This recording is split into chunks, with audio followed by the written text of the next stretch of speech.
Marc Aurèle était le plus sympa des empereurs. C'était un stoïcien, il avait un mode de vie simple et humble. Même s'il était à la tête de l'Empire romain, il dormait à même le sol. Enfin ça c'était jusqu'à ce que sa mère le force à dormir sur une peau de bête. Elle s'inquiétait un peu, normal. À une époque où l'Empire était menacé par les barbares et où les Romains avaient des difficultés économiques, plutôt que d'augmenter les impôts pour financer la guerre, il a vendu tous les biens importants du palais. Les statues, les robes, les joyaux, les iPhones, tout. Et il a financé la défense de l'Empire comme ça. Et en plus, c'était pas comme aujourd'hui, il restait pas planqué à l'Élysée en attendant que les autres aillent se faire tuer. Il allait sur les champs de guerre et il emmenait son fils. Il est d'ailleurs mort dans un campement. Il avait aussi le sens du pardon. Un de ses généraux a essayé de le trahir en faisant courir le bruit qu'il était mort. Quand Marc Aurèle l'a appris, il voulait pardonner ce général. Sauf que les soldats de ce général lui ont coupé la tête et l'ont amené à Marc Aurèle. C'était l'idée de cadeau de base à l'époque, un peu comme les chocolats aujourd'hui. Marc Aurèle écrivait en plus des pensées à lui-même, des notes pour continuer à vivre en philosophe malgré sa dure vie d'empereur. On va voir le top 10 des meilleures pensées de Marc Aurèle que vous pouvez mettre en pratique pour améliorer votre vie au quotidien. Rendez-vous au paradis, cité à son char. À quoi pense-t-elle quand elle me dit? Numéro 10, quand tu es déçu par quelqu'un, pose-toi la question suivante. Est-ce qu'on peut imaginer un monde sans personne de décevant? Est-ce qu'on peut imaginer un monde sans fourbe? Quand la réalité, quand les individus, quand les événements te déçoivent, pose-toi cette question. Est-ce qu'on peut imaginer un monde sans que ça arrive jamais? La plupart du temps, non. Il y a forcément quelques personnes qui vont développer une mauvaise personnalité. Et les personnes fourbes, les personnes qui vont vouloir te faire du mal, tu vas forcément en rencontrer à un moment de ta vie. Alors pourquoi te plaindre que ça t'arrive puisque c'est inévitable? Arrête de faire ça. Numéro 9, n'accuse jamais les autres. Marc Aurèle, quand il allait au gymnase et qu'il se prenait des coups de tête par ses compagnons de combat, ou qu'il se prenait un coup d'ongle un petit peu trop profond par un adversaire, il évitait cet adversaire, mais en aucun cas il l'accusait. Tu n'as pas besoin d'accuser, d'attribuer de mauvaises intentions aux gens dès qu'ils te font du mal.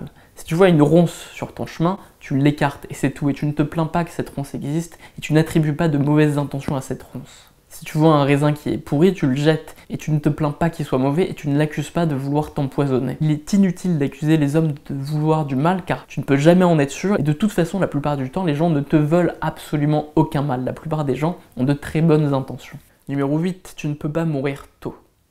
Le passé ne t'appartient pas, c'est quelque chose qui n'existe plus, et le futur non plus, c'est quelque chose qui n'existe pas encore. La seule chose qui existe, c'est le présent. Quand on meurt, on ne perd pas son passé vu qu'on l'a déjà perdu, et on ne perd pas non plus son avenir vu qu'on ne l'a pas encore. Par conséquent, quand on meurt, la seule chose qu'on perd, ce n'est pas son passé, ce n'est pas son avenir, c'est seulement son présent.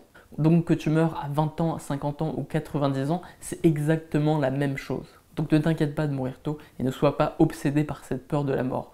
La seule chose que tu peux perdre, c'est ton présent.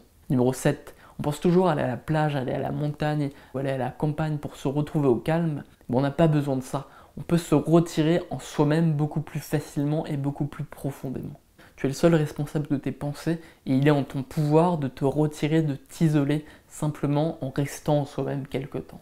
Tu n'as pas besoin d'aller loin pour t'isoler. Il suffit que tu ailles en profondeur en toi. Si vous n'aimez pas la mer, si vous n'aimez pas la montagne, si vous n'aimez pas la ville, allez vous faire foutre. Numéro 6. L'âme est invincible et elle ne peut être atteinte par rien. Les seules douleurs qui atteignent ton âme sont celles que tu observes et que tu vas juger d'une certaine manière. Tu es le seul responsable des souffrances causées à ton âme. Si un malheur t'arrive mais que tu ne le juges pas et que tu l'acceptes, celui-ci ne peut pas atteindre ton âme. Quand tu considères que les événements malheureux sont simplement le fruit de la fortune, et quand tu agis pour améliorer ta vie, il n'y a aucune raison de souffrir car ton âme est indépendante des événements. Et tu as toujours la possibilité de contrôler tes pensées. Et quand ton âme souffre, c'est simplement que tu ne penses pas aux bonnes choses. Par conséquent, ton âme ne peut être atteinte par rien d'autre qu'elle-même. Numéro 5, tu dois oublier tes bonnes actions. Il y a 3 manières de se comporter avec ces bonnes actions. La première, c'est de dire à tout le monde toutes les bonnes actions qu'on a faites en espérant qu'on va obtenir quelque chose de positif en retour. La deuxième manière, c'est de ne pas raconter à tout le monde toutes les bonnes actions qu'on a faites, mais toujours y penser et toujours espérer qu'on va recevoir quelque chose en retour. Le problème avec ces approches, c'est qu'on est toujours un peu frustré parce qu'on ne reçoit jamais totalement le retour de nos bonnes actions. La bonne manière de faire de bonnes actions, c'est de les faire et de les oublier juste après. De la même manière que la vigne donne du raisin sans chercher à avoir quoi que ce soit en retour, tu dois faire de bonnes actions, agir justement, sans attendre, sans espérer quoi que ce soit en retour, et en oubliant par conséquent même la somme de tes bonnes actions. Numéro 4. Tout dans l'esprit est opinion. Toutes les choses que tu ressens, toutes les choses que tu penses ne sont que des opinions sur ce que tu observes. Par conséquent, la douleur n'existe que si tu décides qu'elle existe. En supprimant les opinions, en supprimant les jugements, tu supprimes la douleur et tu améliores ton âme. Numéro 3. Imagine qu'on te pose la question « À quoi penses-tu » À tout moment, tu dois être capable de répondre sincèrement à cette question. Si tu n'assumes pas ce à quoi tu es en train de penser, pense à autre chose. Tu ne dois penser que les choses que tu es prêt à avouer si on te pose la question « À quoi tu penses ?» De cette manière, tu n'auras que des pensées qui améliorent ton âme, tu élimineras la douleur et ton âme sera vraiment invincible. Numéro 2. Pourquoi est-ce que tu préfères l'opinion des autres alors que tu te préfères toi-même? La plupart des hommes préfèrent leur propre vie, préférer se sauver eux-mêmes plutôt que sauver quelqu'un d'autre, surtout un inconnu. La plupart des gens pensent avoir plus de valeur que les gens autour d'eux et que les inconnus. Pourtant, en matière d'opinion, on accorde plus d'importance à l'opinion que les autres ont sur nous plutôt qu'à l'opinion qu'on a sur nous-mêmes. Si tu te préfères vraiment à tous les autres hommes, pourquoi ne pas préférer aussi ton opinion par rapport à celle des autres sur toi? Numéro 1, et c'est le sujet le plus évoqué dans les pensées à moi-même, rappelle-toi que tu vas mourir et que tout le monde t'aura oublié un jour. Pense aux gens qui sont morts que tu as connus, pense aux gens qui sont morts il y a longtemps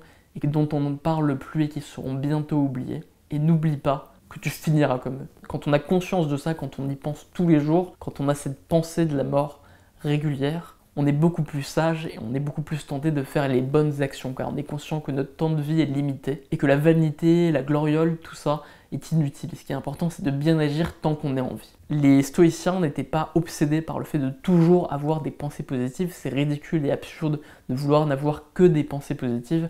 Les pensées négatives, et en particulier la peur de la mort, où la pensée de la mort nous pousse à bien agir, à bien nous comporter, à ne pas être vaniteux, à avoir des buts qui sont louables et justes. Et plus on pense à la mort et plus on réalise qu'on n'a pas de raison d'avoir peur d'elle, car c'est soit l'absence de sensation, soit un nouveau type de sensation. Et en éliminant cette peur, en pensant souvent à la mort, on peut devenir plus courageux et plus juste dans nos actions. Vous venez de voir mon résumé des pensées pour moi-même de Marc Aurèle, c'est un excellent livre que je vous conseille. C'est vraiment des pensées à lui-même.